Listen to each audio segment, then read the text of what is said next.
A lumber mill, Manchuria, 1945. They watched the east.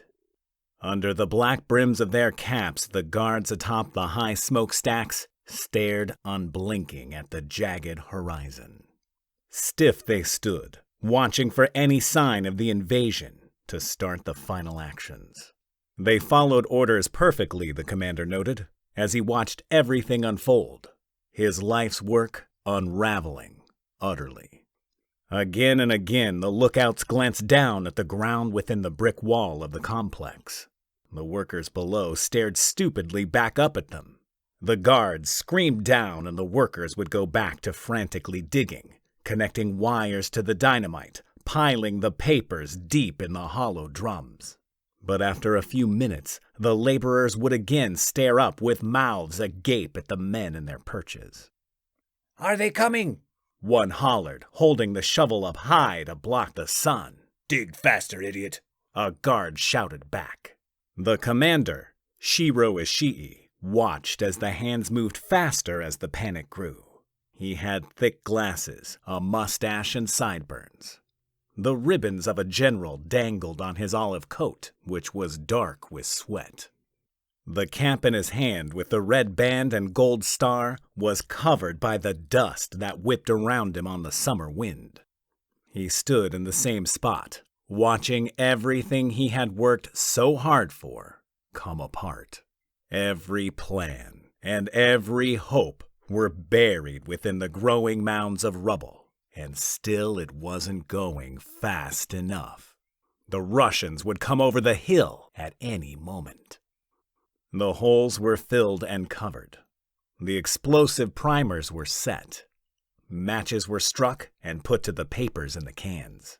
Shouts rang out across the complex, and explosions cracked the sky. Building after building blew in deafening shockwaves. Barracks, cafeteria, laboratory, animal pen, the administrative offices. Slides of rubble spread across the brick wall perimeter. Shards of stone and wood and brick were the only remains of a complex that had taken years to build. The emperor's favorite pet project had cost millions of precious yen and the lives of some good men. But the tide of war had ebbed back to the home islands, and this facility needed to be relegated to history. Only the buildings with the high smokestacks remained. 2 detonations had not taken them down. Nothing could fell them, it seemed. They had been built to last beyond this lost war. The general twisted the end of his mustache with thumb and forefinger. He watched the smoking rubble. An orderly, one of Kitano's men, ran up, stopped short, saluted. His oversized sleeves dangled off his skinny arms, and he blinked rapidly. A terrified sweat beaded his brow. "General Ishii, sir," the young private stammered. "The lieutenant says we're ready to begin detonation of lumber mills 1 and 2 at your command, sir." The general looked at the young soldier, who squirmed a bit, hand rigid at the sagging hat atop his head.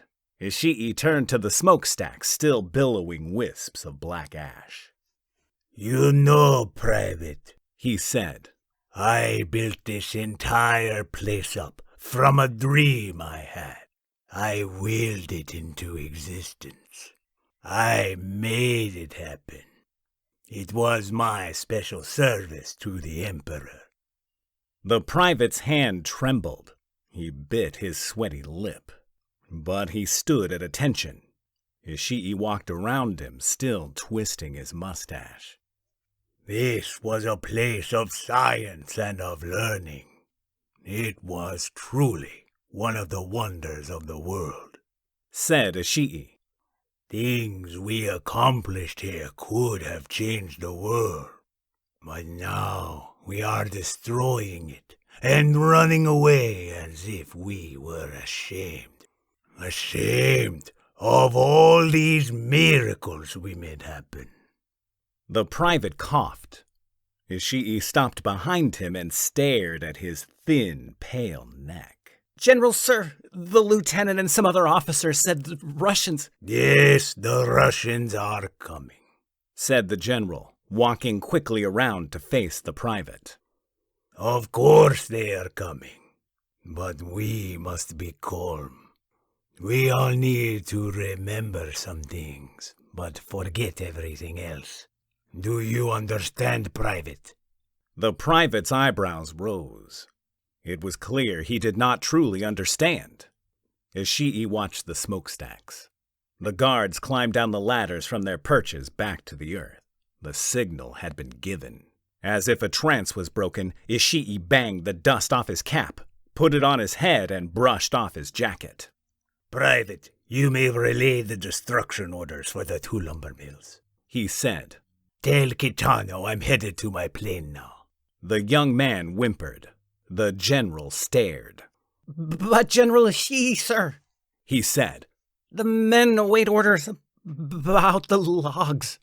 The general looked at him, and a smile twisted his lips.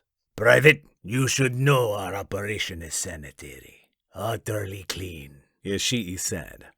If we burn the lumber mills, it follows that we destroy the logs too. The young eyes reached his superior's face, then flicked away again. Yes, sir, he said. It's just, sir. Yes, Private? Well, it's just that we've been burning incense in the northern lumberyard outside the walls where we put the rest of the logs, sir. Some of the enlisted men are saying they're scared of what will happen if we don't have time to say the prayers. They worry there could be retribution, sir. A woman's scream echoed in the distance. The crack of a single rifle echoed down the valley, like a tiny joke ending the global holocaust that had burnt the world down to so many embers. Ishii snickered and clasped his hands behind his back. Tell the enlisted men to do their jobs and do it quick, said the general. Otherwise they will have to fear me and not some stupid ghosts. The general nodded, the private saluted, and then took off running back the way he came. Ishii didn't move, still glaring out over the small figures, Japanese in uniforms and Chinese in prisoners' rags, amid the sprawling destruction. He took one step toward the wall, where a car waited, but he spun on his heel and cupped his hands around his mouth. And Private, make sure nothing is left, Ishii yelled. We don't want the Russians finding any of our hard work, or the Americans. The young private stumbled in the dust, spinning around, saluting, running onward. Ishii saluted the driver of his car, got in, and gestured toward the airfield. He didn't look back as more explosions rang out across the valley, bricks tumbling to still more pieces in the pile.